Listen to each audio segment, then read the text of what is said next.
¿Cuántos siguen con ese gozo de exaltación a nuestro Dios? Dele una ofrenda de aplauso fuerte al Maestro. Él está aquí en medio nuestro.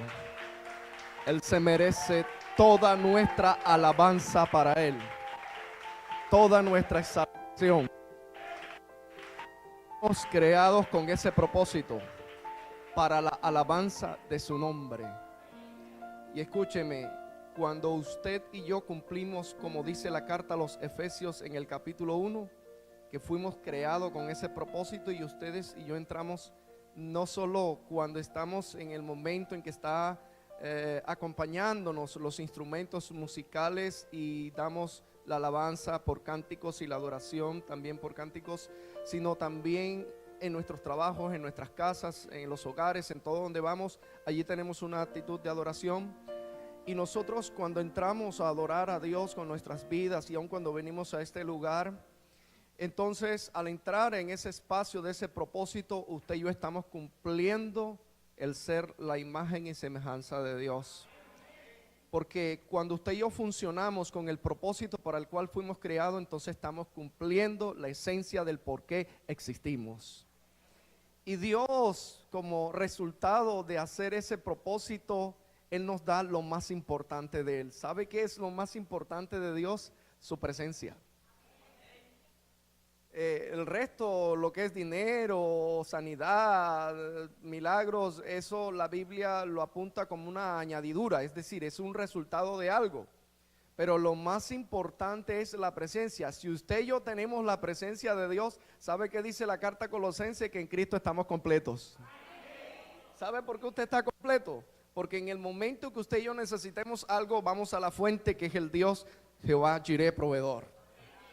Entonces quiero invitarles con este gozo a que se coloque por unos segunditos de pie, por favor. Ya hemos adorado a Dios, lo hemos exaltado. Vamos por un segundito, cierre sus ojitos, levante sus manos, bátalas y comienza a decirle algo al Señor maravilloso. ¿Quién es Él para ti? Padre, aquí estamos, Señor. Se ha orado para que tú nos uses de una manera especial. Solo me resta seguir dándote junto con mis hermanos la gloria y la alabanza a ti. Un fuerte aplauso fuerte al Señor. Alabanzas a ti, Jesús. Alabanzas a ti, Padre Celestial. Alabanzas a ti, Espíritu Santo.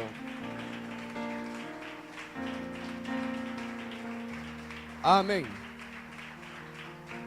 Dios entonces siga bendiciendo vuestras vidas. Siempre me gusta exaltar a Dios y ponerlo de primero. Después voy yo ahí detrás de Él. Él es el maestro, nosotros somos sus discípulos.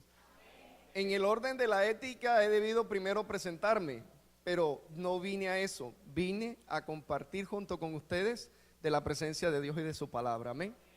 Él es lo más importante. Cuando Él es importante en nuestras vidas, entonces nosotros también somos importantes. Fíjense que hay algo que Dios le dice a Abraham, claro, en el contexto bíblico, ¿no? de Génesis 12. Dios le dijo, te daré nombre. Dios le dijo a Josué, te daré fama. En el buen contexto que lo dice la palabra. Nosotros somos conocidos en esta tierra porque tanto de Dios está en nuestras vidas y reflejamos. Eso es de ahí. Si usted y yo exaltamos a Dios de primero, Él se encarga del resto. Bien, amados, vamos a compartir en esta mañana una palabra poderosa, doctrinal, que Dios trae en nuestras vidas. Aquellos hermanos y hermanas que tengan la Biblia física pueden utilizarla a partir de este momento. O si, bueno, usted trae un portátil, una tablet o en el celular, puede entonces ubicarse, sí, en la escritura virtual. Vamos a llamarla la escritura virtual.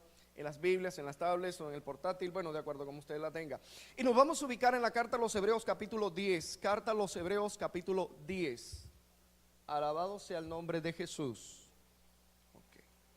Carta a los Hebreos capítulo 10. Carta a los Hebreos capítulo 10. Aleluya. Vamos a enfocarnos en el versículo 25. Y vamos a compartir un tema doctrinal que es muy importante para todos los que estamos aquí presentes y tiene que ver con la importancia, el beneficio Y si, bueno, el tiempo nos acoge allí, hablamos de la actitud correcta cuando nos congregamos en el Señor o para el Señor. ¿Sí? La importancia, el beneficio, la necesidad que usted y yo tenemos de congregarnos como hermanos. A veces hacemos las cosas por hacerlas y las cosas en el Señor hay que hacerlas por revelación. Cuando usted hace las cosas por revelación, a usted nadie lo mueve de ese fundamento. Pero cuando hacemos las cosas mecánicamente, porque bueno, alguien me dijo que yo debo congregarme y esto, y yo no tengo una convicción escritural y revelativa en la palabra, fácilmente puedo ser movido. De ahí el por qué usted ve que hay personas que llegan a las iglesias, comienzan a congregarse, comienzan a recibir de las cosas de Dios, pero llega un momento que ellos cambian su manera de pensar. Ya se dejan de congregar, dejan de buscar de Dios, dejan de leer la Biblia, se comienzan a inmiscuir en el mundo, en el sistema del mundo y se olvidan de las cosas de Dios. ¿Por qué? Porque no tienen un fundamento, no tienen una convicción de revelación por qué se deben congregar, por qué estamos aquí, porque es importante no cambiar a Dios ni por dinero, ni por el sistema de este mundo, ni nada diferente a lo que edifique nuestras vidas. Entonces, basado en ese principio, vamos a compartir un estudio escritural acerca de la importancia y la necesidad que tenemos como hermanos, como hijos de Dios, de congregarnos, ¿sí? Entonces, si usted quiere, resuma el título, los que van a tomar nota, la importancia y necesidad de congregarnos. Y para ello vamos a utilizar un texto de base para ir desarrollando el tema, que está en Hebreos capítulo 10, versículo 25. ¿Lo tiene? Ok, ahí bien atento, con ese orden comenzamos. Dice, no dejando de congregarnos como algunos tienen por costumbre, sino exhortándonos, y tanto más cuando veis que aquel día se acerca. Ok, cuando usted y yo comenzamos a estudiar o a informarnos acerca de la carta a los Hebreos, usted y yo vamos a encontrar, incluso documentándonos de algunos libros o informaciones, encontramos que esta carta es dirigida a personas que un día estuvieron en el judaísmo, conocían la ley de Moisés. Por eso usted ve que en el contenido de la explicación del desarrollo de esta carta se habla mucho de lo que son sacrificios, sacerdocio, el tabernáculo, objetos sagrados. Te hace una diferencia entre Jesús como el Hijo de Dios y Moisés como el siervo de la casa. Eso está en el capítulo 3. En el capítulo 1 te presenta a Jesús como superior a los ángeles. Y así tú comienzas a estudiar la carta y te vas dando cuenta que esta carta está dirigida a personas que tienen conocimiento acerca de la ley de Moisés, acerca del servicio oculto a Dios y acerca de todo lo que es el sistema sacerdotal del Antiguo Testamento. ¿Qué encontramos entonces? Que estos judíos que conocían de la ley, conocían de todas estas cosas ceremoniales, a ellos un día el Señor les llegó por la predicación del Evangelio, como ha llegado a nuestras vidas. Y ellos entonces pasaron de estar del judaísmo al cristianismo, pasaron de estar del judaísmo a ser convertidos en el pueblo de Dios, la casa de Dios, los hijos de Dios. Pero resulta que dentro de ellos había un grupo de personas que estaban retornando hacia atrás, se estaban debilitando en la fe. Y una de esas maneras de demostrarlo era precisamente en esto que acabo de leer. Y es que tenían, escuche esta expresión, tenían por costumbre. ¿Sabe usted lo que es una costumbre? Algo que se hace de continuo. Incluso podemos decir algo que se practica mecánicamente, se puede decir, ¿verdad que sí? Es decir, que hay una constancia en ello cuando algo se hace por costumbre. Pero resulta que lo que ellos tenían por costumbre no era nada bueno, no era nada edificante. Por el contrario, era muy perjudicial en su relación al Señor, era muy perjudicial en la conversión hacia Cristo. Y era que se habían dejado de congregar. En otras palabras, ya no se estaban congregando. Entonces, el autor, dentro de toda la temática que toca, hace énfasis en esta importancia. Y nótese que es una de las cartas que hace énfasis en ello. Yo leo otras cartas, Efesios, Timoteo, otras más, y no veo el énfasis como este autor lo hace de esta manera, inspirado por el Espíritu Santo. Entonces, ellos tenían por costumbre ¿qué? No congregarse, ya sea que se quedaran en las casas, ya sea que se quedaran en otras reuniones externas, ya sea que se quedaran en los trabajos, ya sea que en el momento que había la reunión para congregarse como hermanos, no estaban. Ahora, me llama la atención que cuando el autor comienza a explicar sobre el tema de la congregación, lo está relacionando con otro tema que él toca en esta carta. ¿Y sabe cuál es el tema? Lo que nosotros hoy en día, por estudio, por la información de la Biblia, conocemos como la doctrina del arrebatamiento o la venida del Señor por su iglesia. No sé si usted ha escuchado esa doctrina. ¿Hay alguien aquí que conoce la doctrina? Levánteme la mano porque yo los amenes no los veo. Perfecto, entonces la mayoría ya manejamos ese tema doctrinal, es bíblico, aquí está en la Biblia, aunque hoy se niegue esa doctrina, es paradójico lo que le estoy diciendo. Bueno, no sé, de pronto algún día en el propósito de Dios, si Dios me lo permite, podríamos hacer un estudio completo en la Biblia sobre lo que es la doctrina del arrebatamiento, pero bueno, eso ya queda en el propósito de Dios. Pero para reforzar lo que ya usted tiene, pero el punto es lo siguiente, que cuando él está tocando el tema de la venida del Señor por la iglesia, él lo está relacionando con el tema de congregarse. Voy a volver a leer el versículo para que usted caiga en cuenta conmigo, lo invito. Dice, no dejando de congregarnos como algunos tienen por costumbre, sino exhortándonos y tanto más, mire el énfasis, y tanto más, es decir, hay un causal por el cual el autor de esta carta le tiene preocupación el que ellos tienen por costumbre el que no se están congregando o se han dejado de congregar. Y dice, tanto más cuando veis que aquel día, subraya esa palabra, aquel día se acerca. Por ejemplo, si yo doy un pequeño repaso a la carta, usted va a verificar que el día, cuando él habla aquí, el día se refiere a esa doctrina del arrebatamiento, la venida del Señor. Por ejemplo, ahí mismo en el capítulo 10, usted puede leer conmigo el versículo 37. Eso es lo que se llama estudiar la Biblia contextualizadamente. Yo tomo un versículo pero contextualizado en todo el tema o todo el capítulo. Mire lo que dice el contexto, versículo 37. Porque aún un poquito y el que ha de venir vendrá y no tardará. ¿Se está dando cuenta que él está tocando ese tema en esta carta, el tema de la venida del Señor? Claro que el tema doctrinalmente muy comúnmente se conoce como el rapto, ¿sí? R-A-P-T-O, rapto. Me gusta manejar es el término bíblico, ¿sí? Que es arrebatamiento o la venida del Señor. Pero bueno, si usted quiere llámelo rapto, no hay ningún problema en eso. Pero me gusta utilizar son los términos técnicos que están aquí en la Escritura. Entonces, ¿a dónde vamos con la primera aplicación?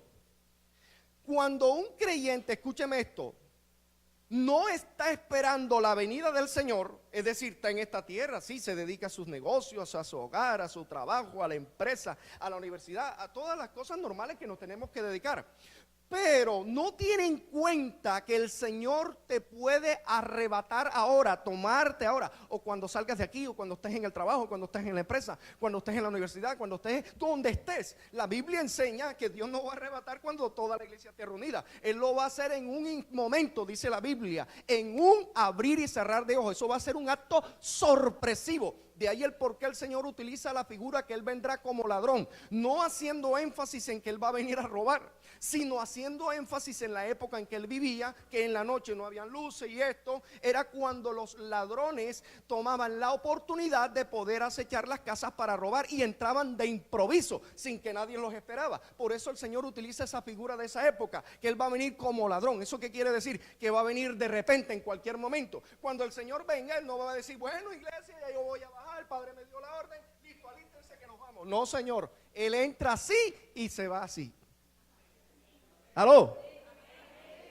Ahora, a mí me llama la atención esto, que cuando Él venga a cumplir esa promesa que dijo en Juan capítulo 14, versículo 1 al 3, que Él venga de sorpresa, me llama la atención que cuando un creyente no está esperando la venida del Señor, no espera a su amo, no espera a su padre, no espera al Señor, una de las maneras de manifestar esa indiferencia, o esa no continuidad, una de las maneras de manifestarlo es que comienza a bajar en el periodo de congregarse, es decir, ya no comienza a llevar esa continuidad en la iglesia, ya no se congrega. Entonces, el autor lo que me está queriendo decir es que estos hermanos, al no tener la expectativa de la venida del Señor, ellos se estaban quedando en sus casas. Se estaban quedando solamente en sus trabajos, en sus negocios, en sus quehaceres, pero no se interesaban por venir a congregarse como hermano, aún esperando de esa manera, si es posible, la venida del Señor. ¿Me estoy haciendo explicar? Es por eso que cuando un líder, un pastor o una pastora que está pastoreando o él está pastoreando, cuando él ve que un hermano venía a congregarse y comienza a dejar de seguir esa continuidad no justificable, porque bueno, el trabajo donde está no le impide venir a congregarse, porque él cumple su labor del contrato y puede salir temprano y puede estar aquí. Incluso sus estudios no le sirven de tropiezo para poder estar aquí en el horario de congregación. Entonces, cuando un pastor ve, analiza y observa que ese hermano, ese joven, ese caballero, esa dama se ha dejado de congregar, no justificablemente, ya el pastor detecta que espiritualmente esa persona está comenzando a decrecer, o espiritualmente se está aflojando, o espiritualmente está menguando. ¿Cuántos me están siguiendo? Es decir, que es bíblico entonces que cuando usted y yo estamos bajo el fuego de lo que es el amor, el primer amor al Señor, una de las formas, escuche bien, una de las formas, no es la única, una de las formas de demostrar al Señor y que se refleje en nuestras vidas de que usted y yo tenemos ese primer amor, es que cuando tenemos el tiempo y podemos llegar a este lugar, cada vez que hay servicio, aquí estamos. ¿Me está siguiendo? Pero el no hacerlo indiferente, no, es que hoy va a jugar Junior y Charaba mete goles, etcétera, etcétera, y me quedo en mi casa, entonces ya eso es un mal síntoma. Entonces, bueno, ahora no viene Chará, viene el partido de la selección Colombia y otra vez me quedo en la casa.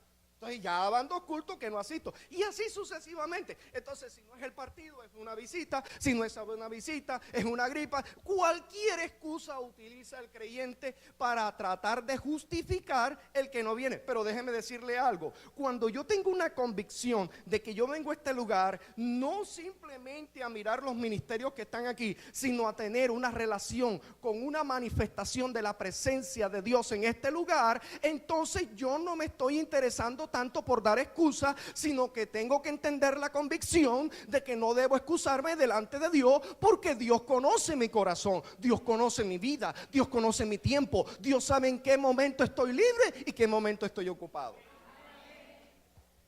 Porque es que, hermanos, si bien es cierto la Biblia enseña un principio, tenemos que honrar la autoridad ministerial que nos pastorea, sea pastor o pastora. Eso está claro, esa doctrina en la Biblia. Es más, esta carta a los hebreos lo dice: obedeceos y sujetad a vuestros pastores. Si lo quiere, lo estudia y le doy la cita. Estudia el capítulo de Hebreos 13, aquí mismo en la carta, ahí lo dice. Pero bueno, ese no es el tema del énfasis. Pero dejando claro eso de que nosotros debemos sujetarnos y obedecer a nuestros pastores, escúcheme, nosotros no venimos a la congregación para agradar al pastor o a la pastora. Me estoy haciendo explicar a dónde los quiero llevar.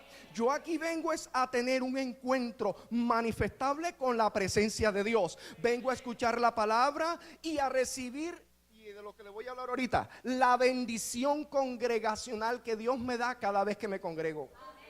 A eso es que yo vengo. Eso es tener convicción del por qué yo me congrego en un lugar. Quiero ser todavía más explícito. Hay hermanos que cuando no se congregan por revelación, sino porque simplemente están siguiendo a un hombre, dentro del contexto que ya he hecho la introducción, pero dejando en claro que debemos honrar a nuestros pastores y sujetarnos a ellos. ¿Qué sucede?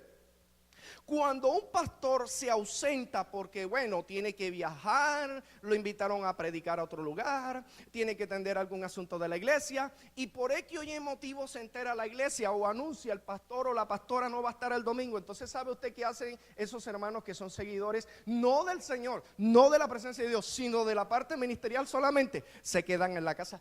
Ay, no, pero si el pastor no va a estar, entonces yo no voy a la iglesia. ¿Le sonó familiar eso? Como dijo un predicador, eso pasa por allá, eso no pasa por aquí. Pero usted sí sabe que eso puede pasar, ¿cierto? Así que a mí no me gusta, hermano, yo soy franco cuando estoy exponiendo la palabra. A mí no me gusta maquillar la palabra. Sí, claro, utilizo la sabiduría de las cosas de Dios, pero siempre en la ayuda del Señor y para la gloria de Él expongo la palabra tal cual como está escrita. Porque usted aquí no viene a que su oído sea satisfecho en la parte carnal, sino que su oído escuche la palabra de verdad y usted y yo seamos transformados por la verdad de la Escritura. Porque el principio que Jesús dijo es: y conoceréis la verdad, y la verdad te hace caminar, pensar, actuar, hablar libre. ¿Cuántos tienen libertad aquí para alabar a Dios? ¿Cuántos tenemos libertad para su presencia? Damos la gloria a Cristo. Entonces, así pasa. Mire, y Pablo habló eso a los filipenses sobre el punto que te estoy explicando, porque eso ha pasado.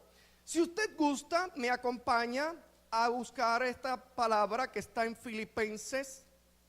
¿Sabe usted una cosa? Cuando un hermano se congrega, Filipenses capítulo 1, ya leo. Cuando un hermano se congrega por revelación, escúcheme, se entere que su pastor o pastora no va a estar en ese servicio, de igual, mi actitud aquí es como si él o ella estuviera, aunque no esté en cuerpo. ¿Me explico? Se lo voy a explicar de otra manera.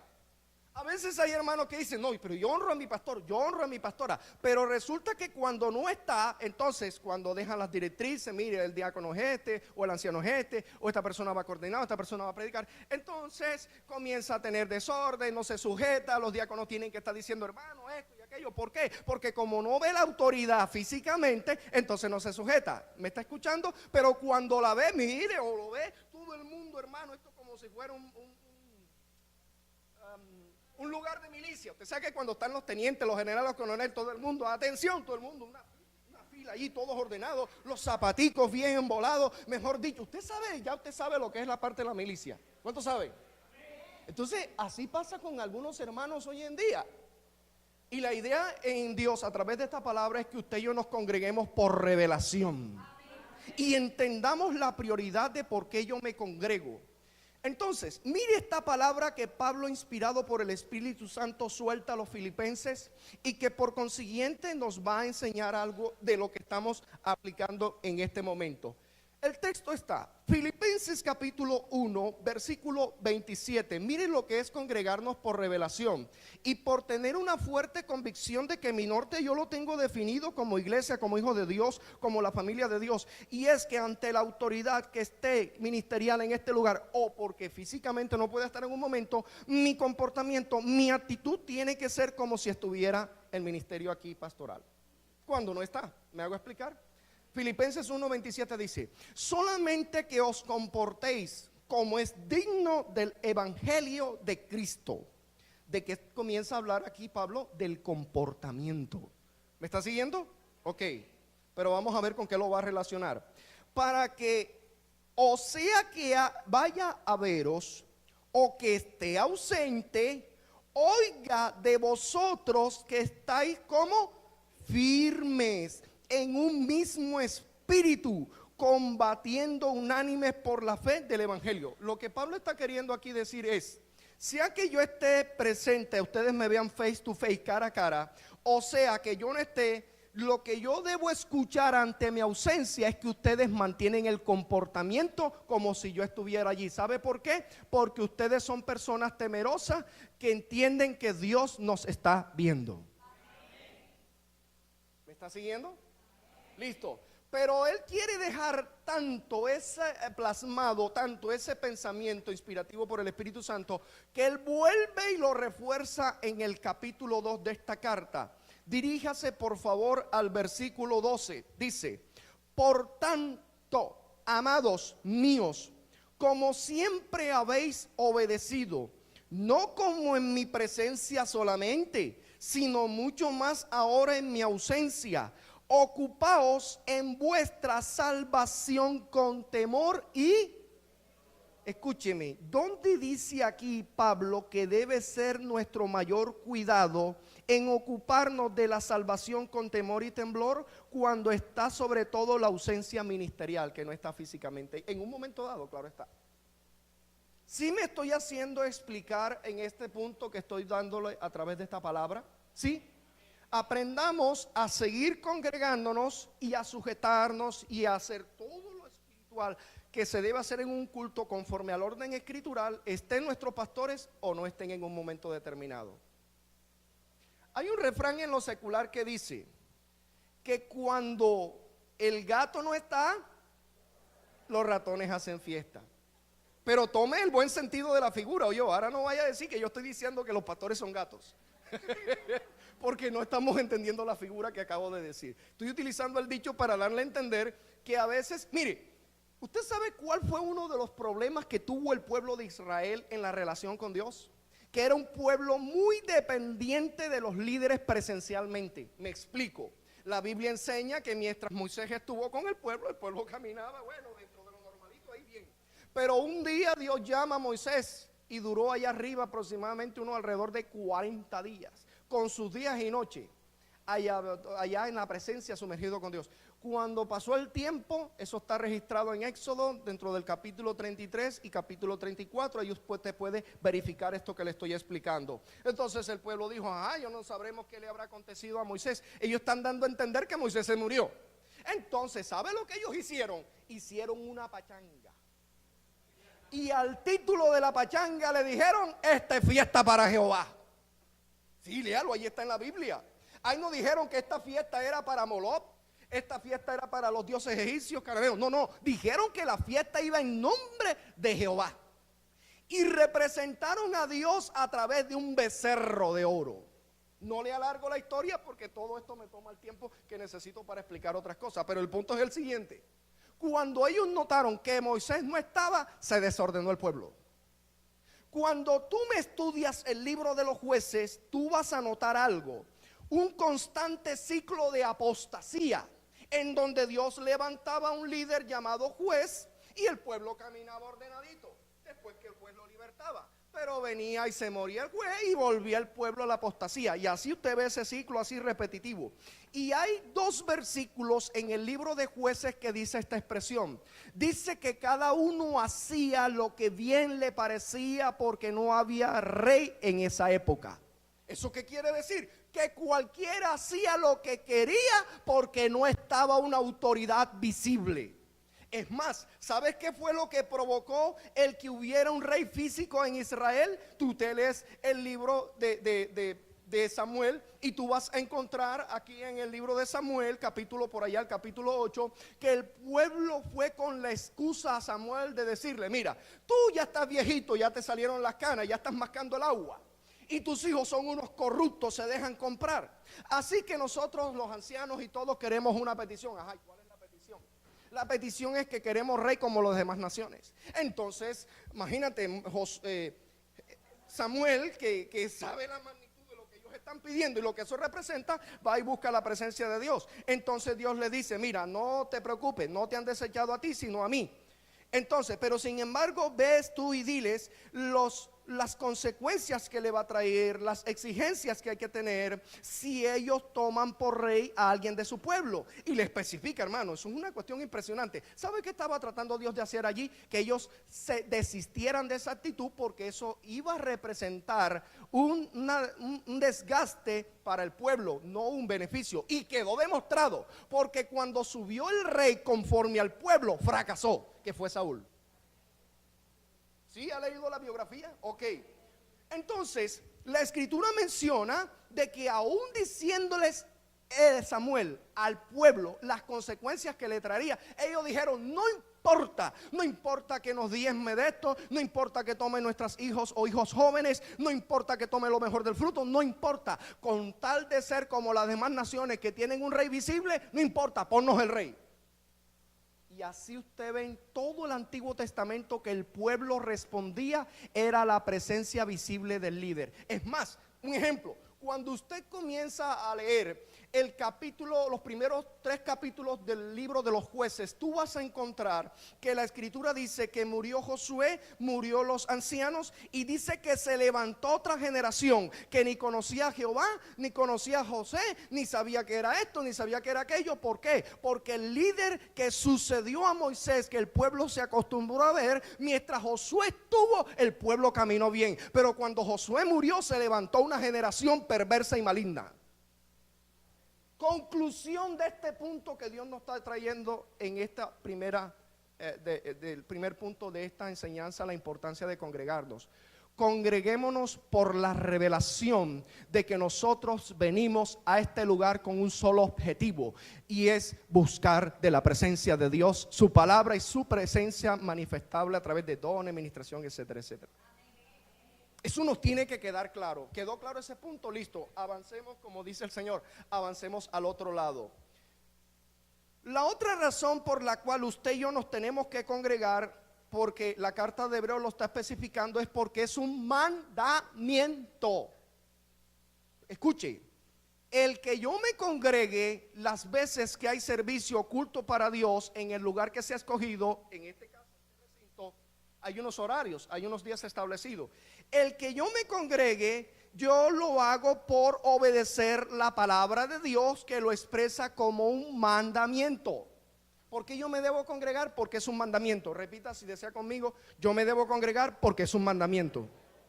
Bueno, vamos a leer el mandamiento nuevamente. Hebreos capítulo 10, versículo 25 dice: no. ¿Qué es no? Un mandamiento.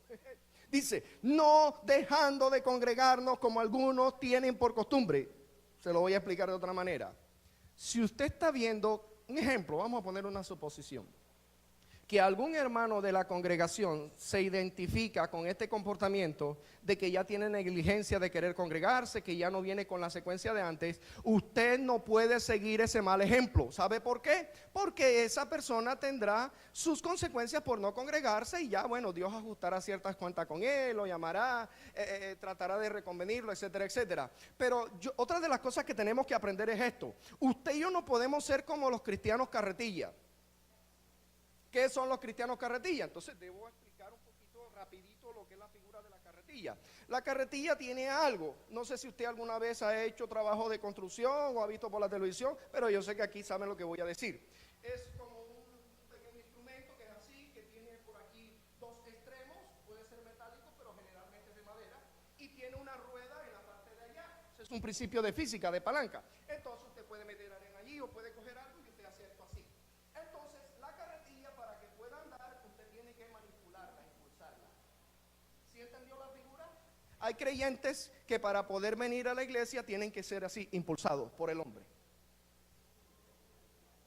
¿Cómo le dije? Eso pasa por allá, eso no pasa por aquí. ¿Aló?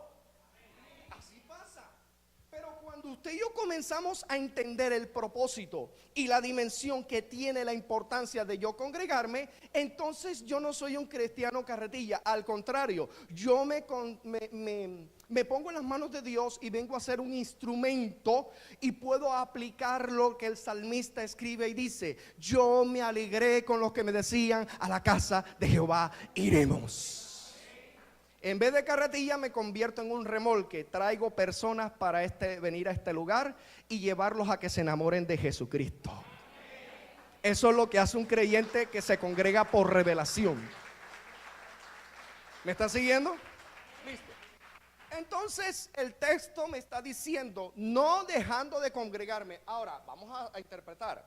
Si la escritura me está diciendo que yo no debo de dejar de congregarme, y yo, pudiendo estar aquí los días de servicio, no lo hago y aparezco en la iglesia como el cometa de vez en cuando, quiere decir que si estoy quebrantando ese mandamiento de la palabra, y ojo, no está en la ley, está en el Nuevo Testamento, porque estoy leyendo una carta de la gracia del Nuevo Testamento. ¿Cuántos están aquí?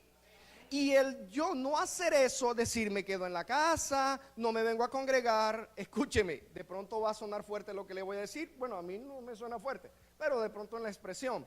¿Sabe qué estoy haciendo yo si no me congrego con regularidad? Estoy siendo desobediente con Dios. Lo que pasa es que estamos acostumbrados, escúcheme, a definir la palabra pecado en la Biblia como que, bueno, el que es casado se acuesta con alguien que no es del matrimonio y es adúltero. O el que, bueno, no es casado pero está libre y se acuesta con otra persona, fornica. Entonces tenemos el concepto de pecado nada más en ese énfasis. Pero la Biblia enseña, primera de Juan, capítulo 3, que pecado es quebrantamiento de la ley. Y ahí ley no se está refiriendo a la ley de Moisés, sino que se está refiriendo al mandamiento de Dios como ley. sea que fue dada en el Antiguo Testamento como la ley de Moisés, o es dada a través de los mandamientos del reino que Cristo vino a traer. ¿Se acuerda que cuando Jesús enseñó mucho del reino, escúcheme, Él dijo, oíste que fue dicho, se refería a la ley de Moisés, pero Jesús viene y dice, mas yo os digo, está estableciendo una interpretación de la esencia espiritual de la ley de Moisés para aplicarla en la gracia del nuevo pacto. ¿Cómo le parece eso? Entonces, quiere decir que este grupo de hermanos hebreos que no se estaban congregando, estaban en pecado, estaban en desobediencia delante de los ojos de Dios. Ahora viene una bastante fuerte. ¿Qué le pasaría a estos hermanos? O sea, yo me voy a la Escritura. Yo sé que en el Evangelio hay dos corrientes de interpretación con respecto a la salvación. Están los que son calvinistas y están los que siguen la parte del arminianismo o del arminiano. Los calvinistas, bueno, según la enseñanza interpretativa de la gracia, las personas son salvas independientemente de lo que piensen o hagan, ya Dios los predestinó, cosas así.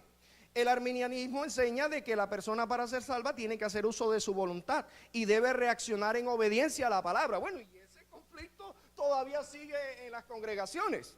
Y yo ahora no voy a ser el que lo voy a definir, porque eso es un camarón pero bien grande. Pero independientemente de la corriente de pensamiento, hay algo que yo me debo ponerme a reflexionar y es en esto. Si estos grupos de creyentes que se estaban dejando de congregar en esta época, pudiendo estar, no se congregaban y estaban desobedeciendo ese principio, pregunto, si el Señor hubiese venido para esa época, ¿qué hubiese pasado con ellos? ¿El Señor los levantaría? O sea, para mí es dudoso, ¿sabe por qué?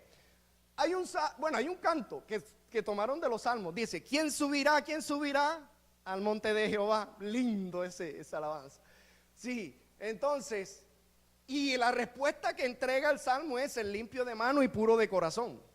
Allá no entran los desobedientes, allá entran los obedientes. Soporte bíblico, hermano, sustente lo que está diciendo. Fácil. Te lo explico con el teólogo más grande de todos los teólogos, que no fue Pablo. Yo digo que Pablo es el segundo. El teólogo más grande en toda la historia del reino de los cielos y que predicó reino es Jesucristo. ¿Y sabes qué dijo Jesucristo? Él soltó un código. Hoy se habla de código, antes se hablaba de rema. Bueno, llámelo como lo quiera llamar, es la palabra de Dios. El punto es este. Denle un fuerte aplauso al Señor. Mire, Jesús hablando de reino dijo, Mateo 7:21, dijo, no todo el que me dice Señor, Señor, entrará, mire, literalmente, entrará al reino de los cielos, sino el que hace la voluntad de mi Padre. ¿Eso qué? Obediencia.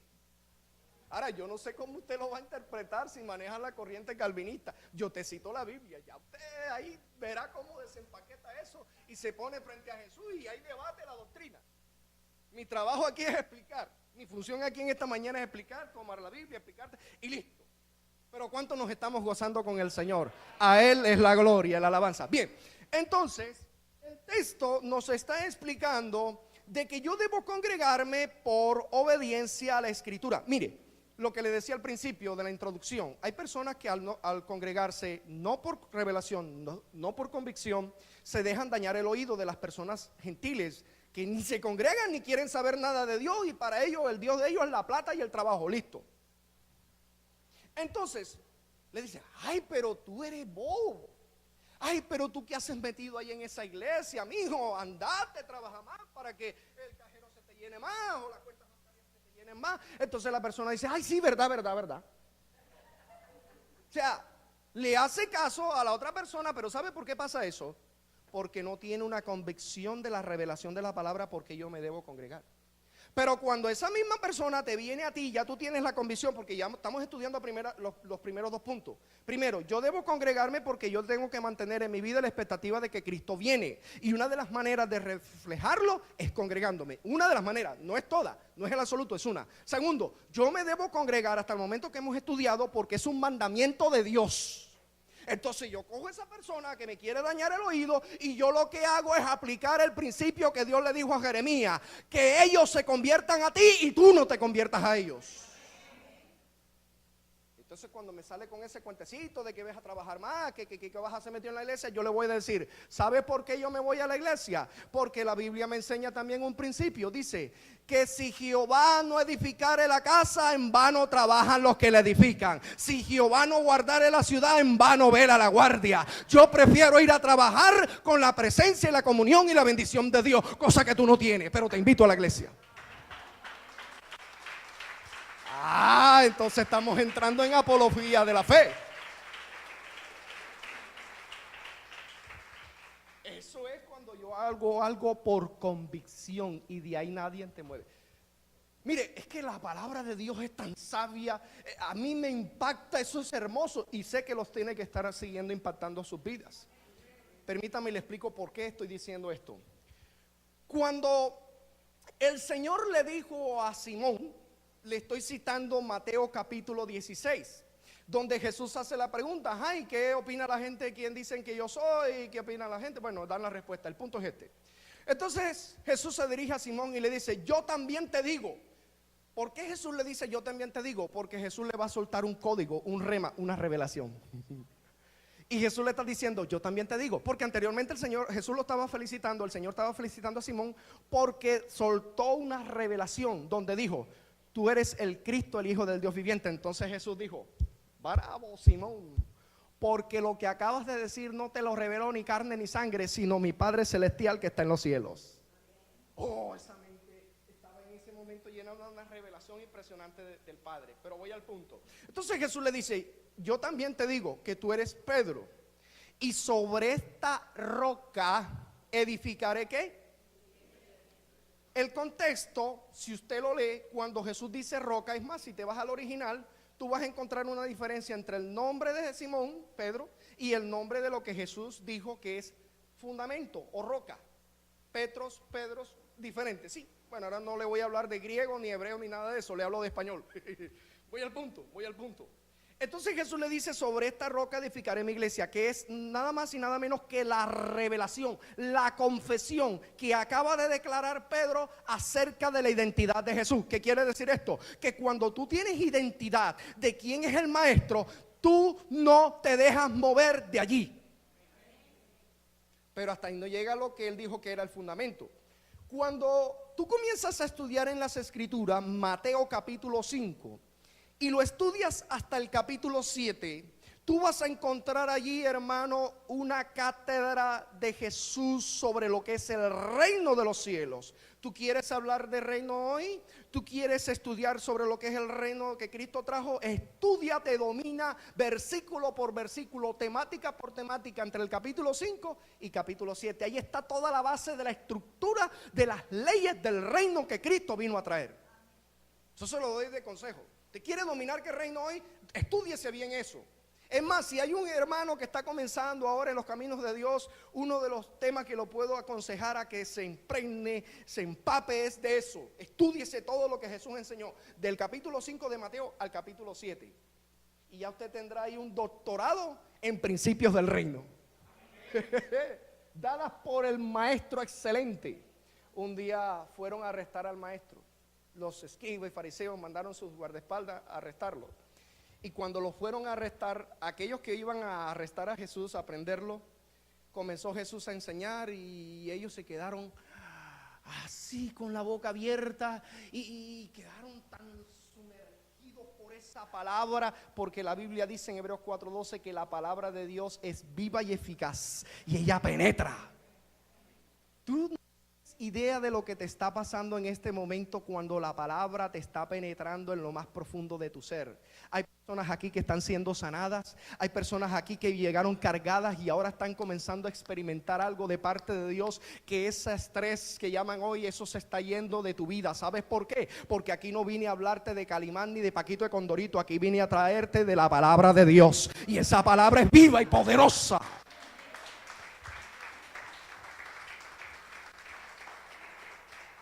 Y cuando ellos llegan allá, le dicen, ay, venga acá, nosotros no mandamos a que trajeran a Jesús arrestado.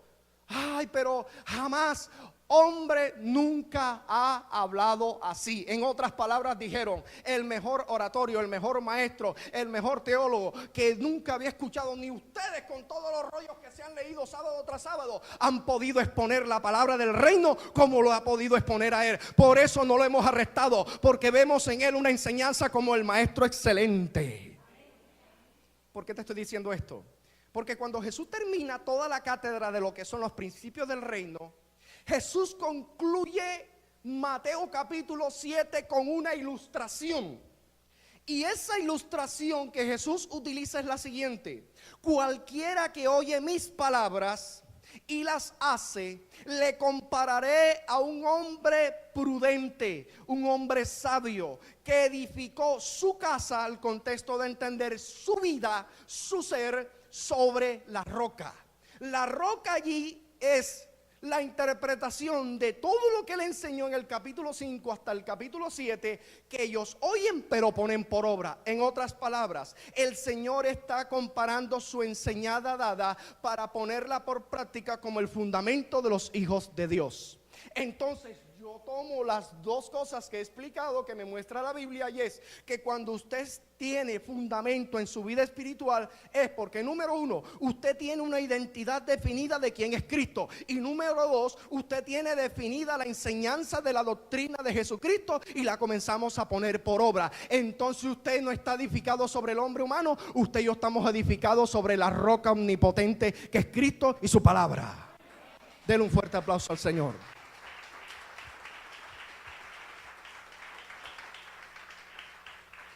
Te expliqué esto para decirte esto. Hebreos dice, no dejando de congregarnos. O sea que la palabra como fundamento de Cristo me está dando un mandamiento. Y escúchenme los que estamos aquí. Yo prefiero creerle a este libro. Yo prefiero creerle al Señor. Yo prefiero congregarme por revelación y no prestar mi oído a gente que ni siquiera sabe lo que es estar aquí. Me explico.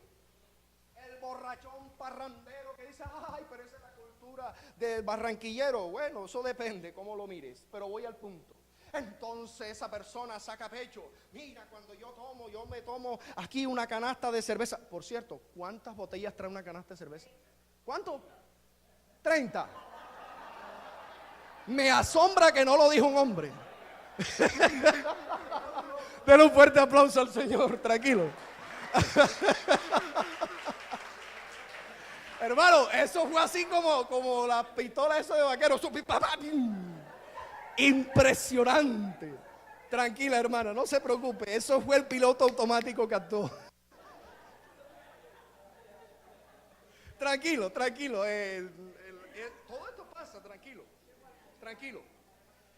Porque si yo le preguntara a usted ahora cuáles van a ser los protagonistas de esto, de protagonistas de novela que van a dar no hace mucho, ya usted se lo sabe todo, algunos de ustedes, ¿cierto? Entonces no vamos a juzgar a la hermana, pero retomo el punto. Entonces esta gente parrandera que te quiere dañar el oído, que no te vayas a congregar, que tú que haces metido en esa iglesia, entonces te va a sacar pecho. Mira, yo me tomo las 30 botellas de canasta de la fría.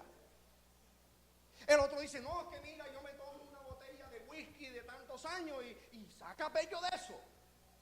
Entonces el momento preciso para yo decirle a esa persona, ok, tú a mí me puedes dar cátedra de que es tomarte una canasta de fría. Tú me puedes a mí dar cátedra de lo que es tomarte una botella de whisky, de vodka, un mojito, una bebida de licor. Pero tú nunca me podrás dar cátedra de lo que es sentir la presencia de Dios, que yo sí sé que es sentir la presencia de Dios. Yo sí sé lo que es una palabra viviente. Yo sí sé que es una palabra poderosa de Jesús. Y de eso te puedo decir y mucho. ¿Hay alguien aquí que sabe que es la presencia de Dios? ¿Hay alguien aquí que sabe lo que es una palabra contundente de Dios? Entonces usted y yo no tenemos nada que envidiarles a ellos. Ellos son los que nos tienen que envidiar a nosotros. ¿Sabe qué dice Primera de Juan? Allá en el capítulo 5. El mundo y sus deseos pasa. El trago pasa. Y hay un problema con el trago. La persona se cree chacho, le pagaron la quincena, no es inteligente. ¿Cuánto cuesta una canasta de fría acá en el norte? Ahora nadie dice nada.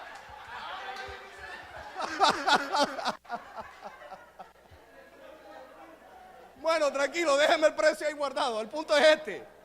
Oye, la plata que tanto ganó de aguantar tanto regaño al patrón, bueno, como usted le diga, y horas extras, y quemándose las pestañas en el computador, y aguantando regaño y todo eso, para que cogiera esa plata y se metiera acá en la 84 y comenzara a gastar, se gastó 500, y como lleguen esos hermanos gorreros, esas personas gorreras, bueno, porque ellos dicen hermano, llegó mi hermano, mi llave, mi no sé qué, y se gasta 2 millones de pesos en una horita.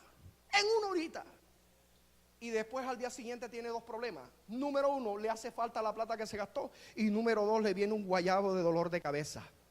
Pero usted cuando viene aquí, usted no sale con los bolsillos vacíos, porque sale con la bendición de Dios de darle la ofrenda y el diezmo a Dios. Y usted de aquí no sale con guayabo. Usted de aquí sale investido de la presencia y del gozo del Espíritu Santo y quiere volver a otro culto.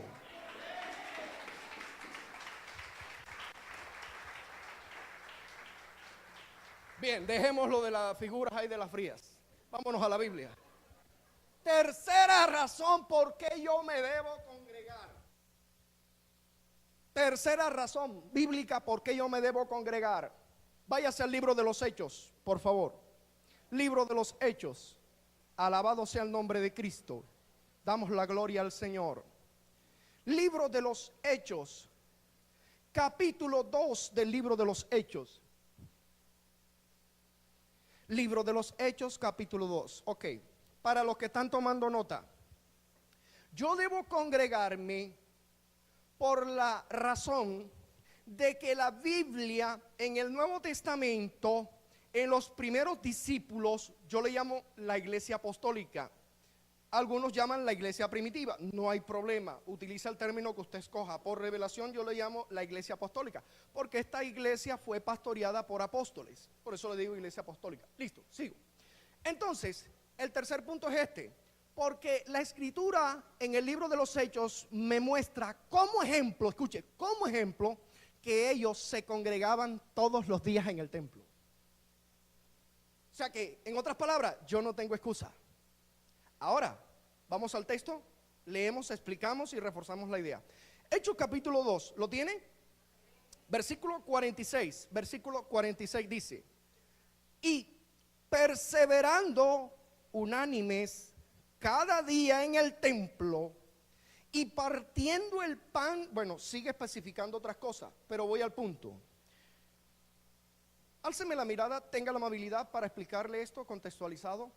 Cuando usted estudia aquí el capítulo 2, usted va a encontrar que Pedro se levanta y abre el reino de los cielos para los judíos. Aquí se cumple la primera parte de lo que Jesús le dijo a Simón: a ti te daré las llaves para que abras el reino de los cielos. No es el cuento catolicismo esto, que cuando está lloviendo es porque Pedro cogió la llave y abrió las nubes. No, mijo, sácate la religión. Cuando habla de llaves, por ejemplo, Jesús en Mateo 23 hace una denuncia a los escribas y fariseos. Ellos eran los que dominaban los rollos, eran los pedagogos, los que enseñaban la ley. Y él dijo esta expresión: ustedes tienen la llave de la ciencia. ¿Alguien lo ha leído? Cuando dice llave se refiere a la autoridad de ellos manejar las escrituras. Y el Señor, al decirle a Pedro: tú eres Simón Pedro, a ti te daré las llaves del reino de los cielos. Cuando le está diciendo eso, lo que le está queriendo decir es: yo te voy a utilizar a ti para predicarle y te voy a dar el privilegio de que tú lleves el primer mensaje para los primeros judíos que se han de convertir como primicia al evangelio. Esa palabra se cumplió aquí en Hechos capítulo 2. Ok, ¿sabe cuántos se convirtieron de primicia en el primer mensaje que soltó Pedro? 3,000. Oiga, ¿usted sabe lo que es eso? Bueno, pero dice que ellos desarrollaron una conducta espiritual impresionante. Y esa conducta espiritual que los benefició es que ellos comenzaron a aplicar algo que se llama perseverancia. Y usted comienza a leer que desde que fueron bautizados, la palabra que se resuena aquí en la lectura es perseveraban, perseveraban, perseveraban. Y te mencionan diferentes cosas en las cuales perseveraban. Y una de esas cosas en las cuales ellos perseveraban eran en congregarse. Vamos a volver a leerlo. Dice acá, Hechos capítulo 2, versículo 46 dice: y perseverando unánimes cada día, ¿en dónde? Pregunto, ¿cuántas veces se congregaban ellos?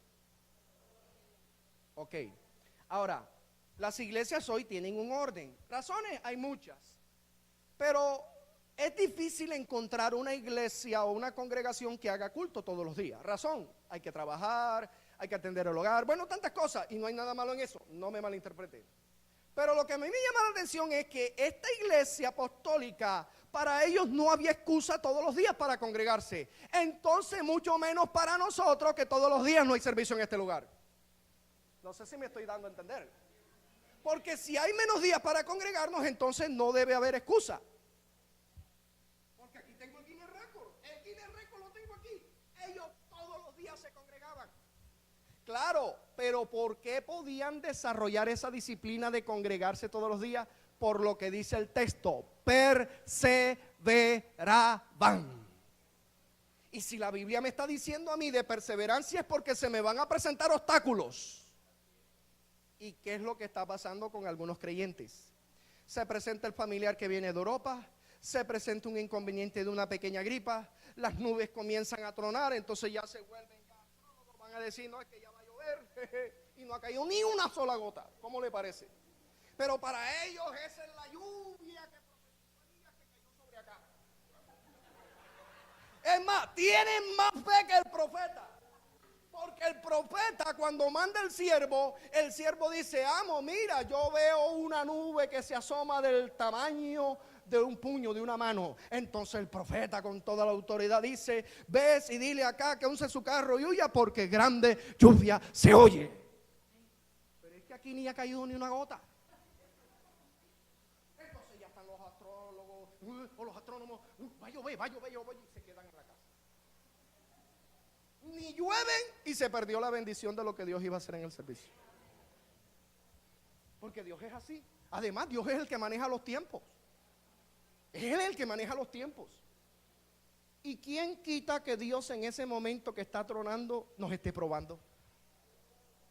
Entonces Dios diga, bueno, nada más voy a dejar que truenen los truenos y se forme la brisita de aire acondicionado natural que da el fresquito ese sabroso, ¿verdad? Cuando va antes de llover con ese aguacero grande que usted ve esa brisa sabrosa. ¿Cuántos han experimentado eso? Yo lo he experimentado hermoso. Pero Dios viene y dice, bueno, ahora los tiempos como yo los domino se cambian porque hoy me voy a derramar en el servicio.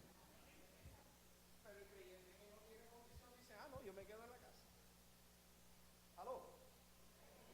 ¿Y qué pasa? Se acuesta a las 12 de la noche, tiene los ojos cuadrados de la raya de tanto TV que ve. O sea que eso demuestra que sí le ha debido poder dedicar ese tiempo a Dios. ¿Estoy hablando la realidad o no? Ustedes me dirán. Así es, ¿cierto que sí? Eso pasa, listo.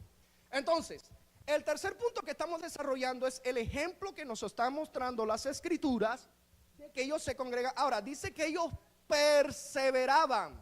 ¿Qué hacían ellos? Perseveraban cada día en el templo. Por eso es que, hermano, usted y yo tenemos que aprender a discernir. Cuando usted vea que usted está teniendo tropiezo para venirse a congregar, ten por efectivo que Dios va a hacer algo grande en ese servicio. Y el enemigo que se mueve en el mundo espiritual sabe qué va a pasar, en el sentido que él percibe que Dios va a hacer algo. Pero ¿sabe qué hace él? Entonces te pone al niño a que llore rápido, te pone a que te caiga el vecino que nunca te ha visitado, te presenta y te adelanta la Semana Santa, te presenta unos dulces. Ay, vecino, le vengo a traer la última. Y se queda ahí en la última y se queda de último. Y no viene al servicio. Pero ¿qué hay que hacer según el ejemplo bíblico? Diga conmigo, perseverar. Yo debo perseverar en venir a congregarme. Y le tengo esta noticia. Los que más debemos congregarnos somos aquellos que tenemos problemas, pruebas, dificultades o alguna dolencia o enfermedad, porque somos los que más necesitamos en ese momento de un mover de Dios. Entonces, yo no entiendo cómo una persona que tiene problemas, dificultades, tiene problemas en el hogar, problemas con el esposo, problemas con los hijos, oye, no se viene a congregar. Ay, entonces, ¿cómo te vas a solucionar las circunstancias? El televisor no te lo va a solucionar, el Nintendo tampoco, puedes tener una PC gamer tampoco. Porque la PC tú la controlas, ella no te ministra, en el sentido de que te sana, nada de eso. Pero si usted viene aquí, alza las manos, se conecta con el Dios del cielo, entonces algo grande puede suceder a favor tuyo.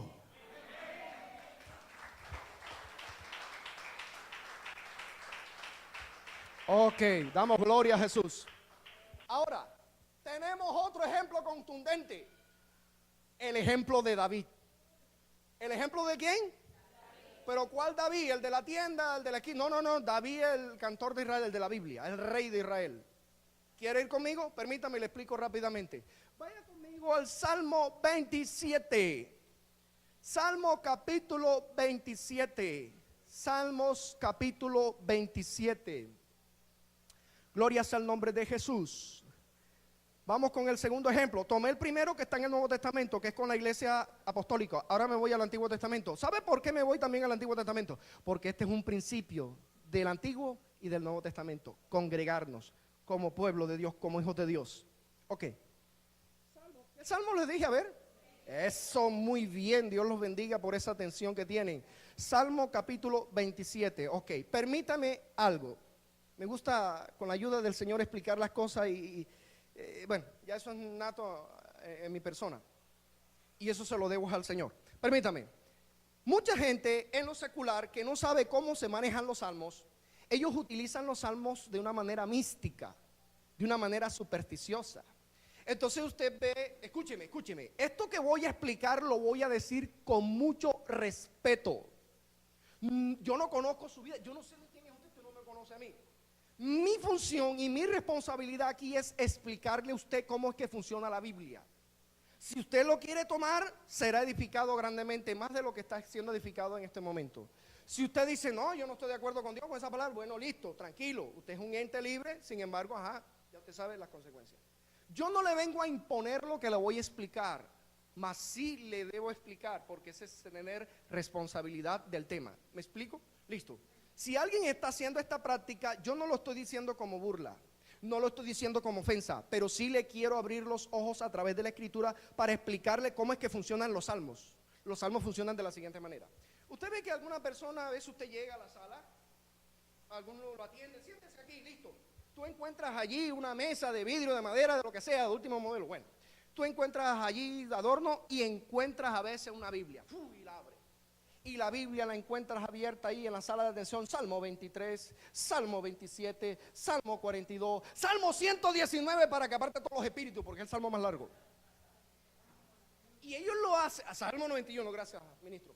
Y eso lo hacen porque lo manejan la mentalidad mística, porque eso fue lo que le enseñó la tradición católica. Más no la Escritura me dice eso, permítame. Entonces, ellos piensan que por tener abiertos los salmos de protección, los espíritus se van a ir de la casa. O la casa va a ser bendecida por Dios. No, mijo. Si me voy a la Biblia, el diablo se sabe la Biblia. O sea que yo con la Biblia, así de abrírsela y de decirle al diablo, a ver, diablo, ¿qué dice la A con la E? A E. No necesito darle esas clases a él porque él se las sabe de memoria, al derecho y al revés. Hermano, ¿dónde está eso en la Biblia? Oye, ¿no te has leído la tentación de Jesús? Mateo 4, Lucas 4, ahí está la prueba de lo que te estoy diciendo. Satanás tentó al verbo encarnado, que es la palabra de Dios, con la misma palabra que él se sabía. Y si me meto por ahí, aquí no terminamos. Pero te dejo eso para derribarte de parte de Dios ese pensamiento. La Biblia expuesta así no sirve. Es más, te tengo noticia, los satanistas tienen la Biblia. Los gnósticos tienen la Biblia. Los brujos tienen la Biblia. ¿Sabe por qué? Porque ese libro así es logo, letra, más nada. ¿Me sigue? Pero cuando yo le aplico fe a eso que yo leo, entonces deja de ser logo y pasa a ser rema, que es la palabra revelada de Dios, que es viva. ¿A dónde voy? Resulta que cuando yo estudio el Salmo 27, para que se me cumpla en mi vida todo lo que él comienza a decir. Por ejemplo, observa, vamos al ejercicio. ¿Cómo es que funciona este salmo? Este salmo funciona de la siguiente manera. Salmo 27, versículo 1 dice: Jehová es mi luz y mi salvación, ¿de quién temeré? Está hablando de seguridad. Jehová es la fortaleza de mi vida, ¿de quién he de atemorizarme? Mejor dicho, este es un gladiador espiritual. ¿Cuántos me están siguiendo? Ok, listo. Cuando se juntaron contra mí los malignos, mis angustiadores y mis enemigos para comer mis carnes, ellos tropezaron y cayeron. Aunque un ejército acampe contra mí, no temerá mi corazón. Aunque contra mí se levante guerra, yo estaré confiado. Hasta un coro han sacado de este salmo. ¿Cuántos me están siguiendo? Pero ¿sabías tú que el resultado de que eso se cumpla en mí está en el versículo que sigue? Ahora, cae conmigo en cuenta en lo siguiente. Versículo 4. una cosa he demandado a Jehová. ¿Cuántas cosas demandó David a Jehová? Levante su dedo y diga conmigo, una. Bien, la pregunta es, cuando David dice aquí, he demandado, ¿qué es demandar? Pedir. Pero pedir, por favor, ¿me regalan una limosnita? No, eso no es demandar. Es con carácter, con convicción y autoridad. ¿Cuántos me están siguiendo? Él está diciendo a Dios, una cosa he demandado a Jehová. Número 1. Número 2, y esta buscaré. O sea que, aquí viene una buena. Para yo poder demandarle a Dios, yo tengo que buscarlo a Él. Yo no puedo pedirle a Dios cosas si no lo busco. Yo no le puedo pedir cosas a Dios si no busco la comunión con Dios. Yo no puedo pretender que Dios me bendiga si no me congrego. Pudiéndome congregar, la verdad. Porque sé que hay personas que trabajan en empresas, tienen que cubrir cierto horario, pero siempre va a haber un tiempo en que el horario de su trabajo, de su empresa, no choca con el servicio y podemos estar aquí. ¿Me está siguiendo? Ahora, a ver, necesito secretarios y secretarias que me ayuden. Una cosa he demandado a Jehová y esta buscaré. Ajá, ¿qué era lo que demandaba a Dios y qué buscaba? Observe. Que esté en la casa de Jehová. ¿A qué se estaba refiriendo David cuando habló en esa época a la casa de Jehová? Al tabernáculo, al templo. Una cosa demandó de Jehová y esta buscaré. ¿Qué demandaba y buscaba de Dios? ¿Estar en dónde? En el lugar de la congregación. ¿Me está siguiendo? Entonces comienzo a contextualizar la promesa. Cuando yo me congrego y comienzo a buscar de Dios, claro, yo me creo un gladiador frente a los problemas, me creo un gladiador frente a las malas noticias. ¿Sabe por qué? Porque mi vida se llena de la fe y de la presencia de Dios y le digo al problema, ¿cuál es tu problema? ¿No me estás siguiendo? Pero cuando no me congrego, comienzo a caminar en los sentidos físicos y en la carne. Entonces el problema viene y ¡ay! Viene la circunstancia y ¡ay! Viene el problema y hay dos problemas, el que se está presentando y la fe que está menguando, dos problemas grandes. Pero el salmista decía, una cosa he demandado a Jehová y esta buscaré. Escuche. Voy a hablarle un término barranquillero. David se pelaba por congregarse. Sí, ¿recuerda la época de jóvenes que tuvimos nosotros? Yo la tuve, yo sé que ustedes. Cuando los jóvenes que están aquí, bueno, no sé si ya se utiliza eso, porque los dialectos van cambiando, las expresiones van cambiando, pero yo me acuerdo cuando yo estudiaba esto, cuando yo llegaba de primero a la escuela, cuando me sentaba frente de los profesores de cara a cara, porque me gustaba era estar de frente, ahí, de la primera fila. A mí no me gustaba mucho estar allá atrás, porque ya usted sabe lo que pasa allá atrás. ¿Sabe qué me criticaban a mí esa actitud? ¿Y sabe qué me decían? Arrayúo.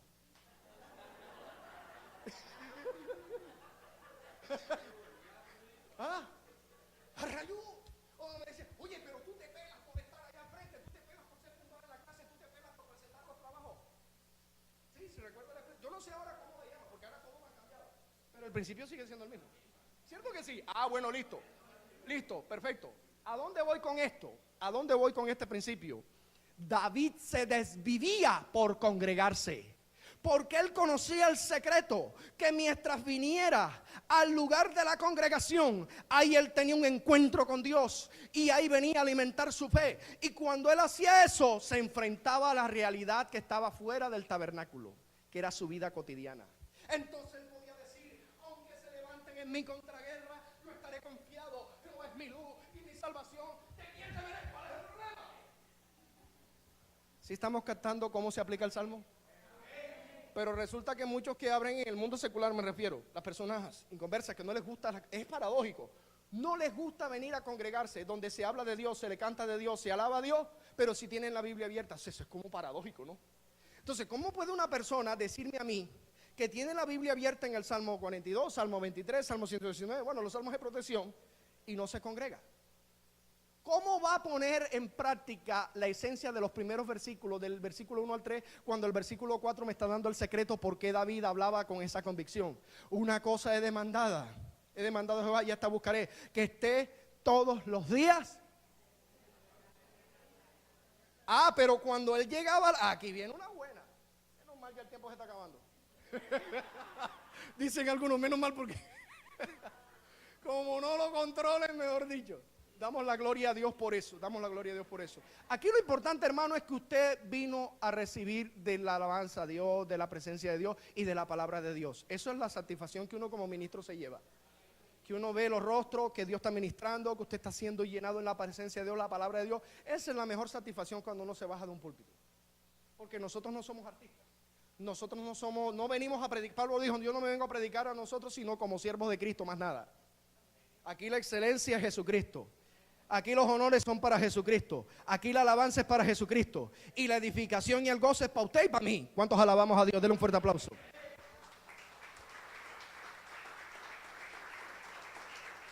Bien, permítame concluir ya. Ya voy a ir concluyendo ya la temática de esta manera. Entonces el salmista dice: una cosa he demandado a Jehová y esta buscaré, que esté todos los días en la casa de Jehová. Pero cuando él entraba a la casa de Jehová, ¿qué hacía? A ver, los secretarios que me están ayudando con la lectura. Oiga eso, para contemplar la hermosura. Y aquí viene una buena para los jóvenes. Agárrese. Jovencitos, aquí no venimos a buscar novias. Aquí no venimos a enamorarnos de las muchachas. Aquí venimos a enamorarnos del Señor. Y cuando nos enamoramos del Señor, si aquí dentro del propósito está tu princesa o jovencita, doncella, está tu príncipe azul, no te preocupes, Dios los junta. Porque eso es lo que me dice la Biblia, los junta Dios, los une Dios. El secreto es, busco de Dios y Dios se encarga del resto. ¿Listo? Así es que se consigue novia en el reino de los cielos. En el mundo tiene los ojos verdes, mira cómo caminas con esas caderas contorneadas que cuando caminas me abre paso y me voy para el cielo. Son unos poetas, ¿cierto que sí? Termino acá, por favor. Entonces el salmista decía que él entraba al lugar a contemplar. ¿Qué contemplaba? O sea, cuando yo paso por esa puerta y entro aquí, mi enfoque tiene que ser la presencia de Dios. Y cuando pasa algo, sí, aquí lo tengo. Cuando usted está con una temperatura, después que salga, esa temperatura fuerte, y yo te le presento este vaso de agua, ¿usted cómo se queda mirando este vaso de agua? ¿Lo va a despreciar? No, lo va a anhelar. ¿Cierto? Que lo va a anhelar. Listo, perfecto. ¿Por qué? Porque su necesidad de su cuerpo está demostrado, me corrigen, que el 78% de nuestro cuerpo es agua, el resto es hueso, músculo, etcétera, etcétera. Es así, más o menos la cifra. El porcentaje está por los 70. No sé si es 80, pero está por ahí. Pero voy al punto. Entonces, usted, este vaso de agua le es algo necesario. Pero, ¿por qué si yo le doy este vaso de agua fresco en ese momento de esa temperatura, usted bebe lo que está aquí, no me deja ni una gota? ¿Por qué se lo toma todo? Porque tiene sed. ¿Sabes que esa figura la aplicó Cristo en una fiesta llamada la fiesta de los tabernáculos? Te puedes ir a Juan capítulo 7, en adelante, ahí está la narración, permíteme. Dice que el último y gran día de la fiesta, dice que Jesús, dice el texto así, dice que Jesús, puesto en pie, alzó la voz y dijo: el que tenga sed, venga a mí y beba. ¿Sabes qué dice allí en la interpretación?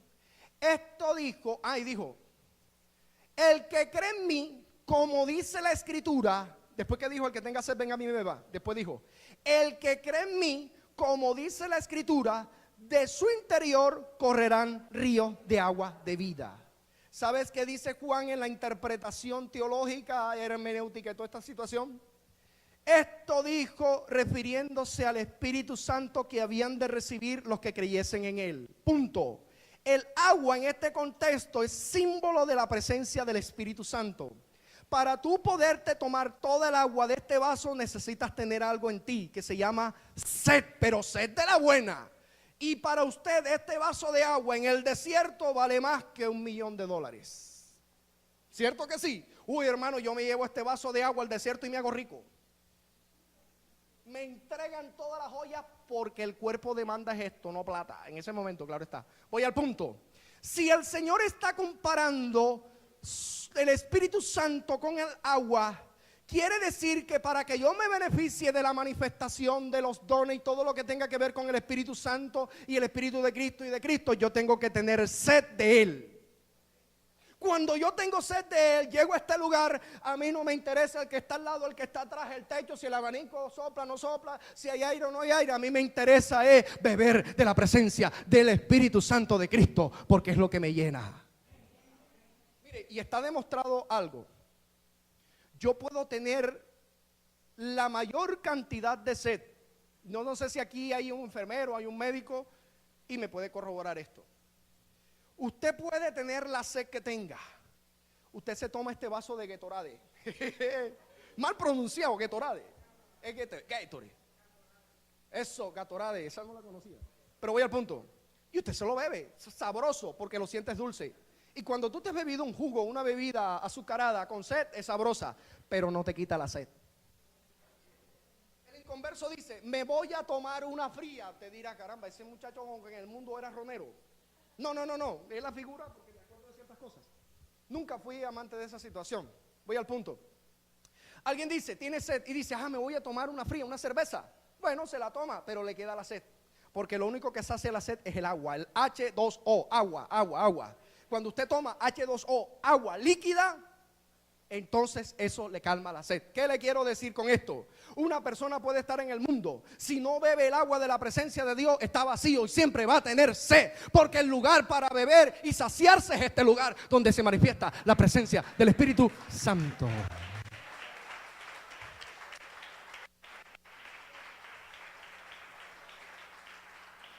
Con ese aplauso de gozo le voy a pedir que se coloque en pie. El tema es muy extenso, pero muy extenso. Pero sé que la esencia del tema ha hecho grandes cosas en su vida y en mi vida.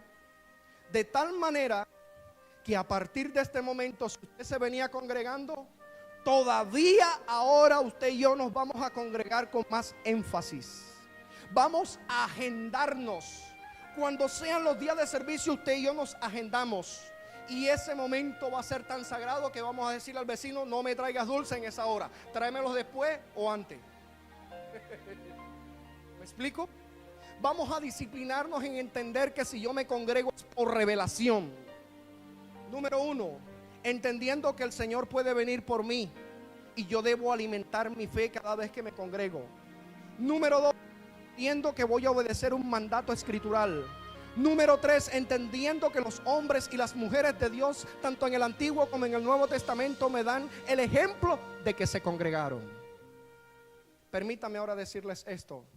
Jesús dijo estas palabras, Mateo capítulo 18, donde hay 2 o 3 congregados en mi nombre, ahí yo estoy en medio de ellos.